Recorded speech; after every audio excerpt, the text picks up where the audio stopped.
This is Urban Innovate Talks with Dr. Henriette Cornet. Hi, William. Nice to have you back with us on Urban Innovate Talks. Hi, Henriette, and thank you for having me again. Again. So now it's great to have you because for the topic today, I think that you're the best person to talk about it. And we talk about it a lot in general when we meet. It's about the impact that autonomous vehicles may have in the future and things we hear.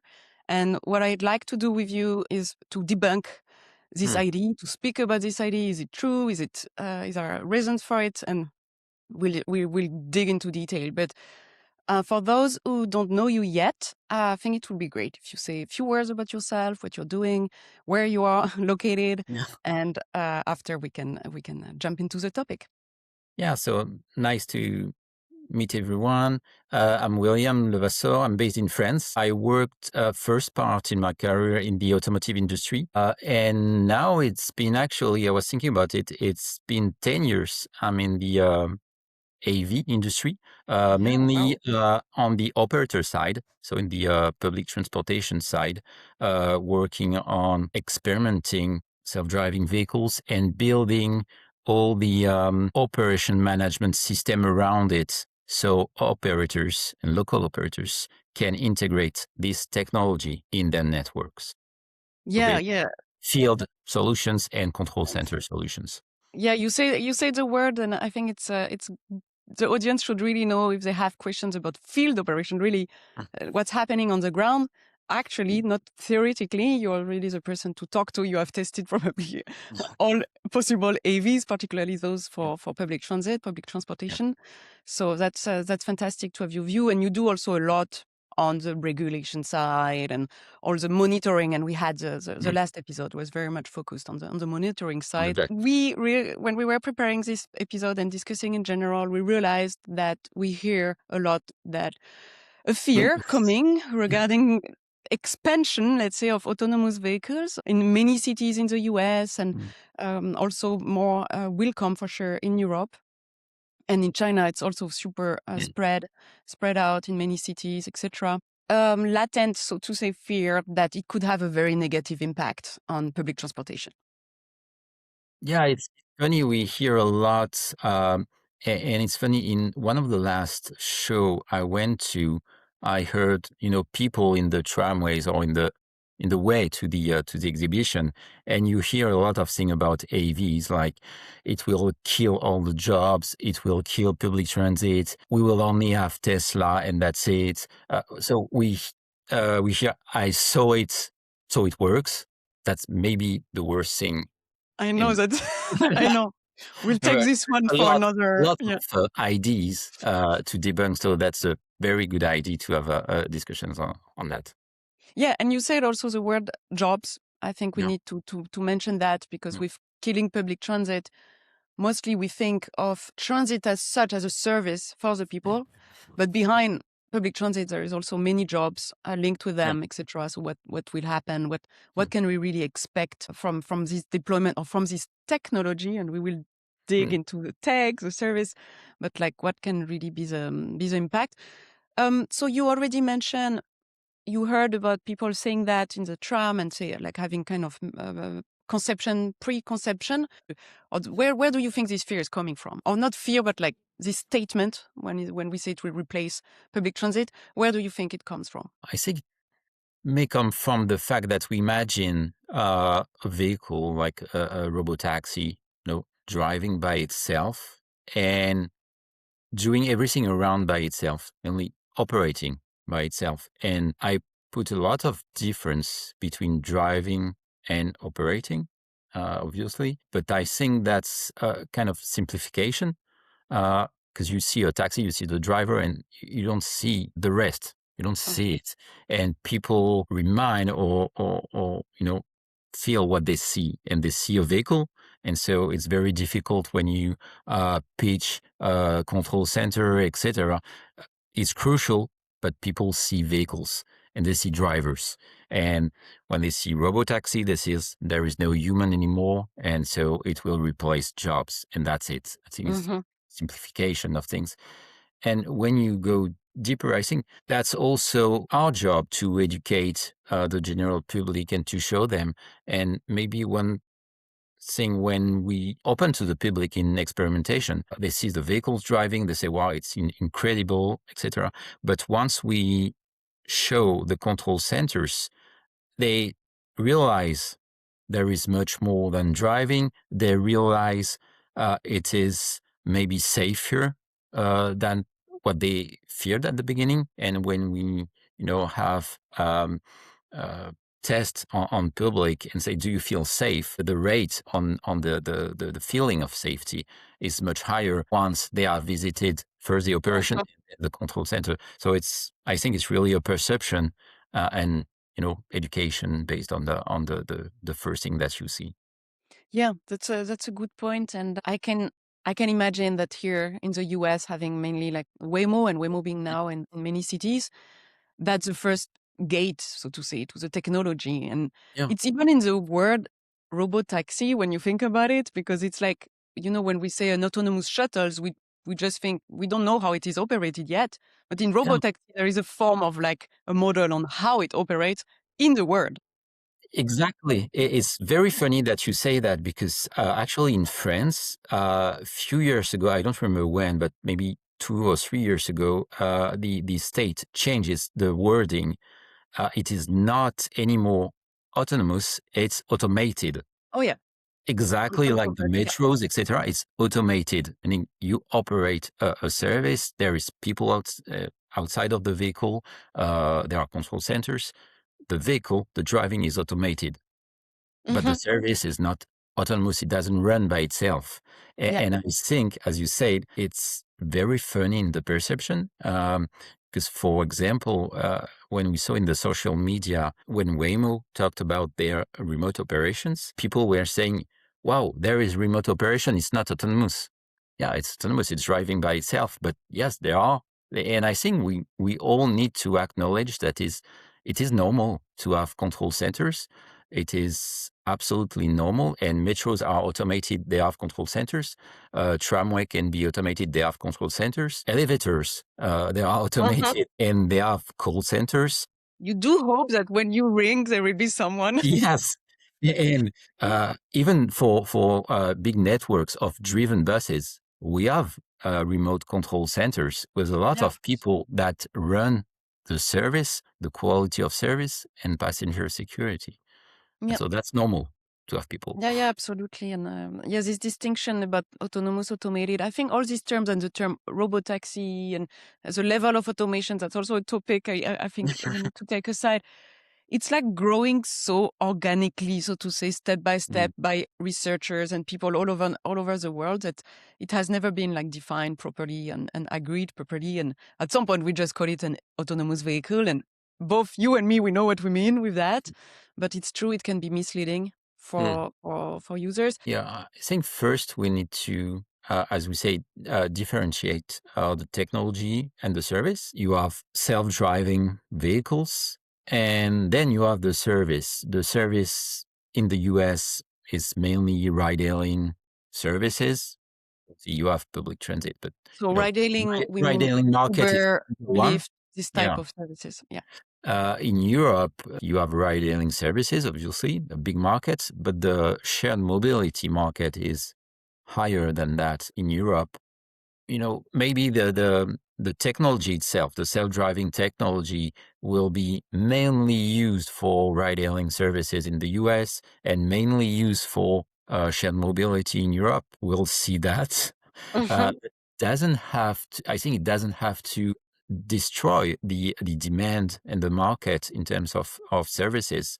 The mobility services are organized this way in the US, in Europe, and you have a technology that can serve those two markets. And I really see this technology as a way to improve public transit first and not destroy it.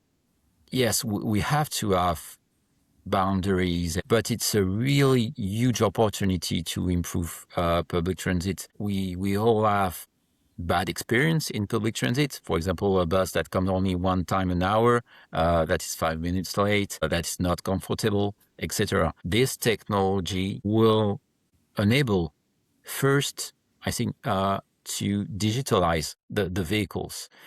Today, we have a very human industry in the transit services. So I think it's really an opportunity for public transit, not only a risk. So obviously, yes, it can be difficult in the short term, because in the short term, yes, we see a lot of robotaxis and we don't see automated buses.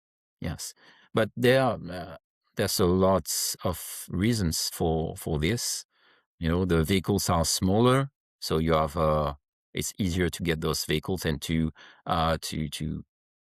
build the technology on it, because you already have the A large the fleet of them. Yeah. motivation, and you have the vehicles. From the AV provider perspective, the market in terms of number of vehicles is also higher.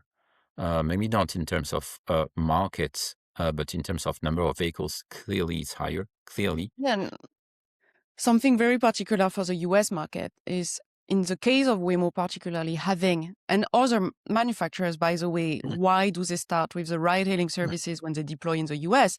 It's because on a regulatory point of view, it's the easiest way to get as many vehicles as you can on the market. So imagine you can manage to get a bus automated.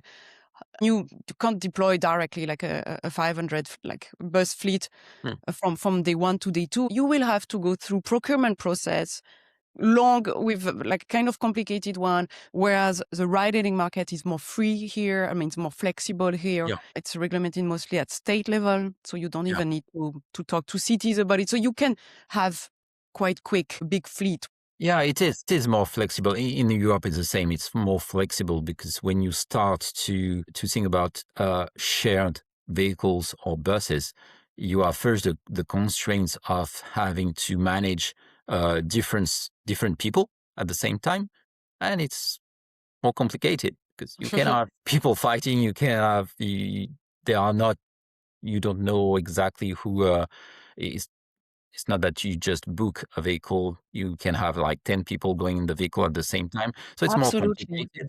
And in terms of regulation, as you said, it's also more complicated because as if it's a public service, you have all this, the constraint to be inclusive and serve all kind of populations. Yeah. So it's more difficult. But again, I think it's a service issue. It's maybe more flexible. So we see the first step being a lot of robotaxi. But at the end, I believe, we'll see, but I believe it's a huge opportunity for public transit. For example, when you have a dense line and a lot of demand, it's clearly more efficient to have a big vehicle than a small vehicle. We always say we need to move people and not metal. So in some scenarios, it's clearly more efficient to have big vehicles. So maybe it will reshape.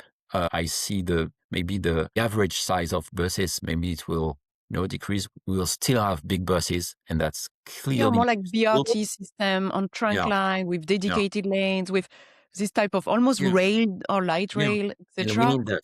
We then need that. And then, as you say, maybe instead of having one bus that is almost empty, one every hour, having one shuttle every 20 minutes, clearly it will be better. It will improve the user experience, and people will take those services and not their own car. So everyone will gain from So it would that. be, so we tapped already a little bit on that, on the topic of kind of what's today's, like, if I may say, weaknesses of public transit. What do you see? And I can share a bit my experience here here in the US.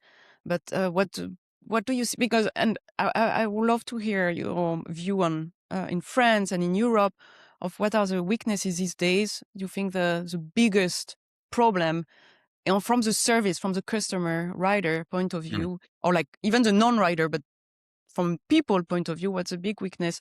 And we have in the US, I think, a bit of an idealized vision of Europe being where transit is so great, and not to be too negative about some US cities are doing fantastic, are doing a great job with their public transportation.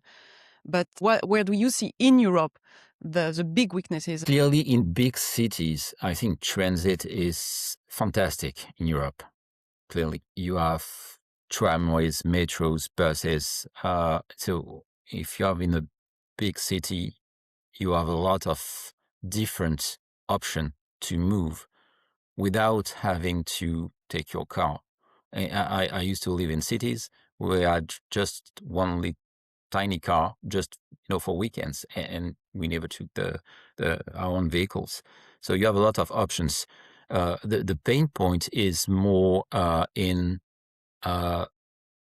suburban areas or rural areas where you have low density. It's clearly not efficient and profitable for public transit agencies to put buses that again are empty most of the time. But there are people that needs that, and it's the less you have buses, the less people take them, and at the end Exactly. it It's costs a money to vicious the circle. city and nobody takes it. And again, that's why I believe having operator for few vehicles that are smaller and maybe on demand for those eras will clearly improve this specific pain point and address the big lines and Yeah. backbones, as we Like said. feeder Yeah, services, first last mile. No, exactly. absolutely. It's funny because I'm usually starting with this use case. What will be the first thing to improve in transit? And it's the same here. I'm talking at least Yeah. for San Francisco, where I live, where they have a train system, they have a train, they have rail and light rail, Mm. and both are fantastic. I mean, I like them both. They have also their issue in terms of, Yes. yeah, they have some issue inherent to Mm. shared public spaces. Let's say that you have, Yeah. when you have crowds, you have issues that come with crowds. But the first last mile is really discouraging. It's Really. discouraging. Even I personally, sometimes you just check the time and the train line will be shorter than the car, but getting there, it's like, I have to take Exactly. 3 buses and wait and everything. I'm like, no, I'm not gonna do Mm. that. I'm gonna take my car and be Yeah. faster. So definitely the first last mile. And that's something, if I can share a bit also my view on this, on the weaknesses. And I don't like, because I mean it's a harsh word, because I'm absolutely a supporter of public transit. And I mean, that, but I hope Yeah. the audience who listen to us know that as well. I'm absolutely on the public transportation side and in general public services. But I have the impression over the years, and I speak like since public transportation exists, there have been a need that came the past 20 years, probably slowly, but with all the smartphone, internet, all the Mm. kind of the revolution Mm. that came with that people had a need for immediacy. For Yeah. something, you have your phone in the pocket and you can order whatever. You can order on Amazon, you can book Mm. an hotel room, you Mm. can watch a movie. You have this immediacy directly in your pocket, Mm. and you book an Uber. And you are somewhere, whatever the time of the day, you book an Uber, someone will come and pick you up. And Yeah. you are okay to wait a bit longer if the demand is higher. You are Mm. okay to pay a little bit more if the demand is Mm. higher. And it's kind of an evolution naturally that we came into, like owning less, like we rent movies and we don't own them anymore. Same with the music. Everything is kind of in your pocket and very accessible in these terms, at least in terms of immediacy. And Mm. this aspect, I think it has been missed yet so far Yeah. by public transportation agencies, that it's Yeah. kind of inevitable. And worldwide, it has had an impact, all this mindset of app-based services. You can't run away from it. Yeah, completely. I completely agree. And we touched base that earlier when we said self-driving vehicles is a big opportunity to digitalize vehicles. Exactly. Yeah. That's one of the thing I am focused on, because I really believe on that. There are a few companies working to digitalize vehicles, not self-driving vehicles. Just first, I think it's a base layer, because it enables operators to manage the vehicles. And when you don't have drivers to connect, the field to the control center and the operators, you need that direct connection. And once you have that direct connection, you can build anything. So clearly, that's why I think a self-driving technology is a huge opportunity for PT, because it will enable to catch up with this immediacy and phone and digitalized world. Yeah. For example, with the experimentation we have currently at beti, so we have this connection to monitor the security of the operation, as we discussed in the last episode. But again, having those data enable us to offer a lot more for the clients and the passengers. For example, they have the app. They know exactly where are the minibuses, when they will come at the station, etc. So they know that. So again, I really believe it's a pain point today. Clearly, in the buses. In dense cities, you have a lot of improvement over the last years. Clearly, I saw the metros and the suburban in France, in the two cities where I am the most. It's fantastic compared to what it was 10 years ago. The metros, they're automated, and it's every 2 minutes. You have every It's live impressive. data on your phone. So you have everything. For the buses, it's more complicated. It takes more time, but it's starting to come. I haven't done research on the feeling and the priorities for the customers. I did that a few years ago, but the punctuality and the reliability of the information was ranked really high in the expectation of the passengers. Yeah, absolutely. And I saw that in my own research, having Yeah. done here in the Bay Area or even in other cities in the US, this type of pulse check on what Yeah. people share on social media with the tools that we're building at Urban Innovate, and reliability is coming very high. And we create a persona category called pragmatic commuters. Yeah. And that most of the people, in the sense, even if they don't commute, but like they just want something that works. They Yeah. don't really care what's behind and the tech and the fanciness of it. It's just trustworthy. It Exactly. will be there. They know they will get to work at time. Yeah, exactly. You can, At as least long they as you know. can, Yeah. how can I say, you can plan for it, so to say. Yeah. You can expect it. I like that you bring that, really, this idea of modernization, like kind of digitalization, like can bring a new, like a new wave into services in general. But I'm sure there is more advantage that AVs, not AVs, but let's say the technology, the autonomous technology could bring to public transit. And from an operator point of view, I'm sure you can tell more about, really, also you mentioned jobs and cost of operation, etc. So there are like opportunities for the technology that may not be visible to the public, but it's also there and will play a big role. I don't know if you see where I'm going, and if you have something Yeah. to share on that aspect. Yeah, maybe first, maybe two points.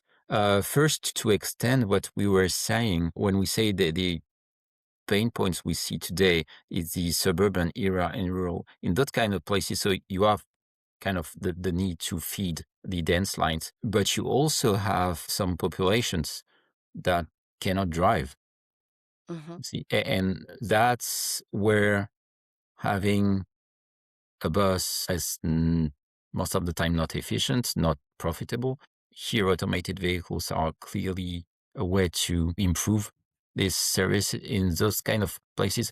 It's not cities where you already have, again, tramways, metros, etc. I will think about small cities and suburban areas where we don't have a lot of solutions, of shared mobility solutions, but there are people in need for that. Young Yeah, yeah. people that need to go to sports when dad and mom are working, or elderly people that Wants to go cannot to drive health. anymore. So Yeah, there are clear centers. need here that this kind of technology, again, once it is performant and safe enough and at approximately the same cost as driven services, will enable operators to extend the current offers, so to those kind of eras, to those kind of populations. And the second real improvement I see is once you lower the total cost of operation, so you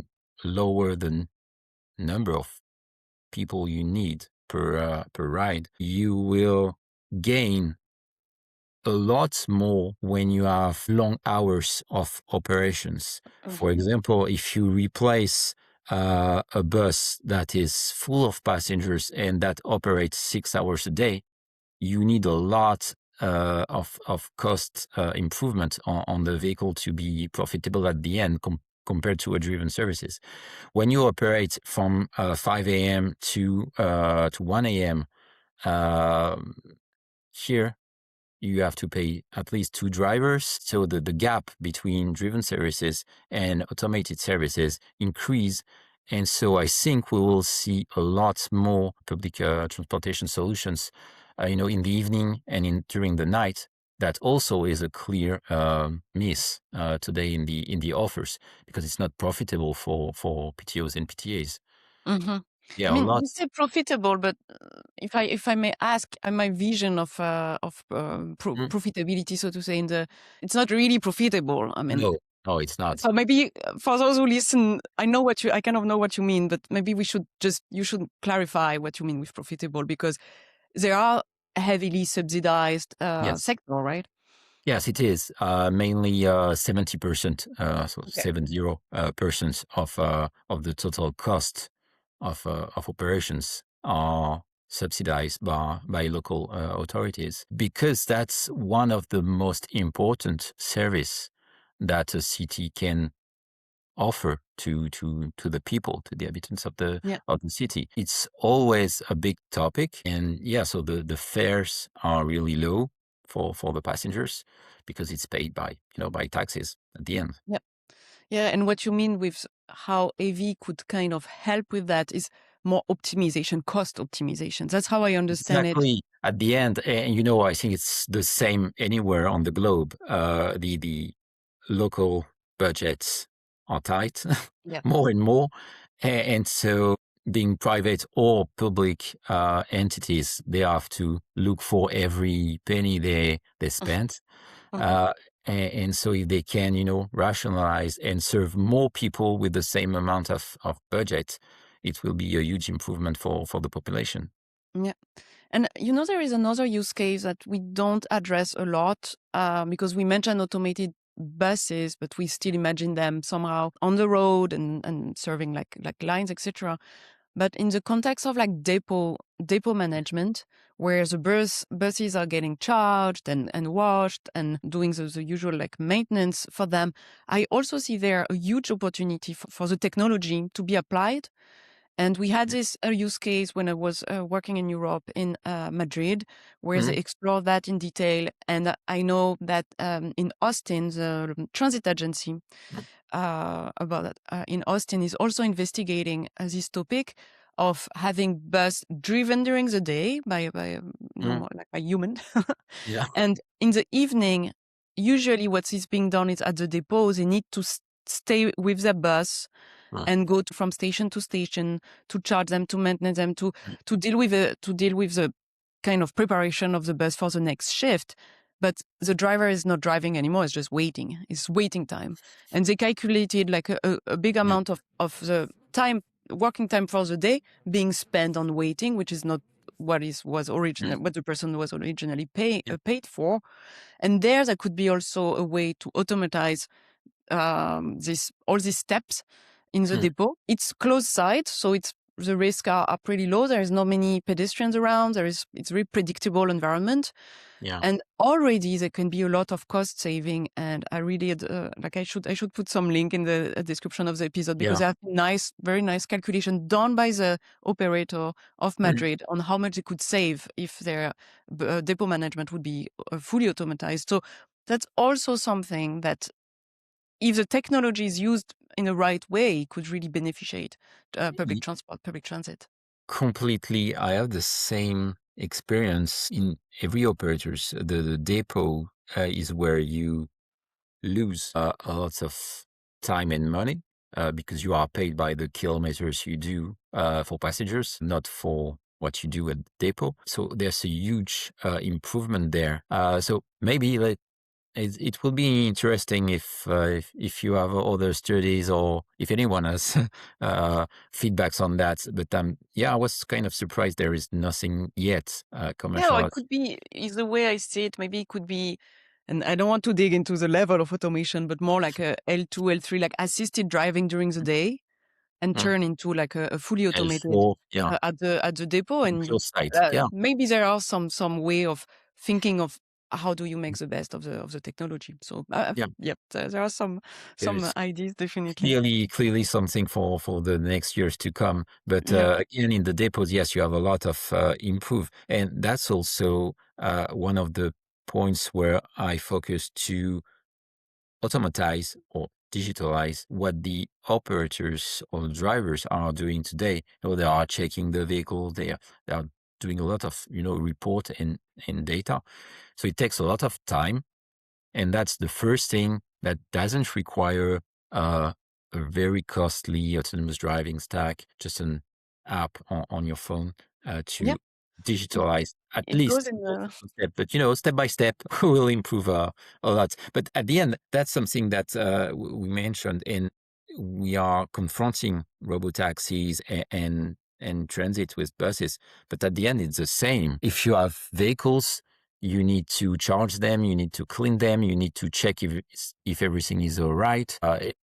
And whether it's very small vehicles, mid vehicles, shuttles, or big buses, it's the same. You need to do exactly the same.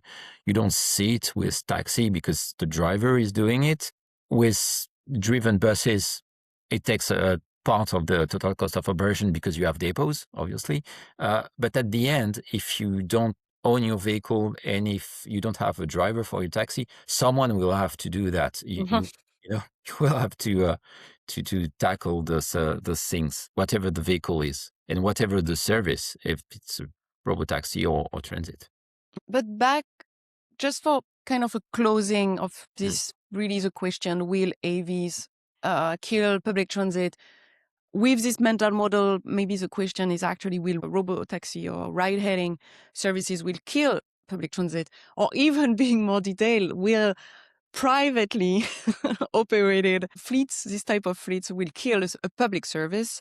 What are the possible scenarios in your opinion, in terms of worst case and best case? So when you say what will be the scenario, I think maybe, the cities or local level has to keep control or veto or kind of organization role on how to manage mobility and what are the different offers and how do they compete and serve all the territory. Because Yeah, again, the robotaxi, they will all go where there is the highest with the demand, demand. Yeah, of course. and where there is the highest demand, that's always where there is already uh, a lot of options. Yeah.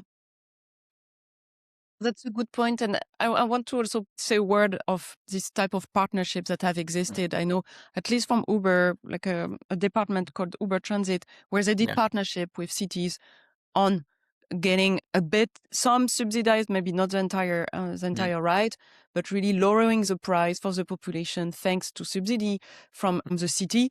And the city did not have to put in place a bus A new that line. is empty most of the time, not flexible, etc.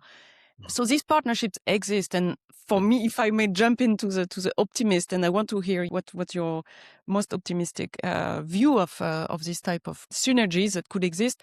That's one I could see is more public-private partnerships and having fleets of AVs that maybe run privately and on the side at high price, like more like a premium service during some time of the day, Mm. but sometimes, or for some neighborhoods, be subsidized to go in some areas that Yeah. are less covered by Okay. transit. And actually, when you think about that, and even the first last mile in general, I don't think it's even important if it's autonomous or not. I would Yeah, say whatever is more practical, exactly. like just do it. Like, Again, just a tech. yeah, That's okay. It's a exactly. tech serving for a service. Yeah.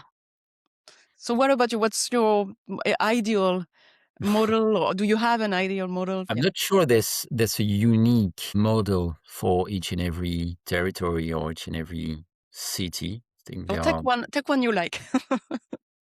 Uh, uh, But definitely, I think, as we said, for served territory, I think AVs will be clearly useful, whether it is inside the public transit, and I clearly see it with smaller vehicles, not buses, but shuttles. We see shuttles. We have Chinese actors that are developing shuttles. We have Zoox also, May Mobility in the US. They are, acting for this kind of suburban and shared mobility. So I think those kind of technology can really be integrated mhm. into the public transit plan. So in terms of organization, But would you recommend transit agencies to buy the tech? Because my recommendation to my clients will go for leasing. I think leasing is better in general for these new tech services. Do you agree with that? well, here, if we go on to that topic, we have to differentiate the short term and the long term. Yeah. In the long run, at least here, the public transit agency, they are used to invest in the assets, the rolling stocks of the vehicles, and the depots and the control centers, and then operators run it. So they are used to invest. In the short run, we are at the beginning of the story of automated mobility, just the beginning. So no, I don't often recommend to invest on vehicles unless they have a clear specifications. If there are clear specification, if they know they will be comfortable with this specification for years, uh, it's okay. But you need to have these efforts to be clear on the specification Mhm. before you invest a lot. Interesting. Yeah, thanks Um, for sharing all that. Is there anything else you'd like to share on debunking? there are a lot to debunk in this in this field. But yeah, I'm very excited to see where we will go in terms of technology. Technology will come and it will be here, but how it will be organized and how it will be served, private or public, I think at the end, if it's well organized and sought in terms of a service for the populations, whatever local solution we can find, it will be good.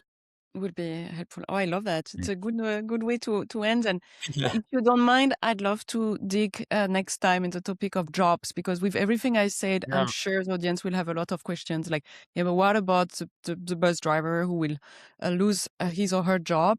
So Oh, I yeah. suggest that we keep that That's a very good topic. Yes. yeah. And I know you Yeah, have I good, think it's good in views in on the that. in the top three of the ideas are here, and I want to fight against this. AVs will kill jobs, and again, I have seen an AV driving 3 kilometers, so it works. That's maybe the other big debunking we had to do. We have to address. Cool. So it's a teasing already for the next episode. And so thank you very much for being with us again. And we will have new episodes coming on debunking ideas, and people listening can also share like perceptions they have, and we can Mm. have a look at it into more detail, and at least share our humble opinion on them. Thanks, William. Great. Thank you, Ayat. Thank you.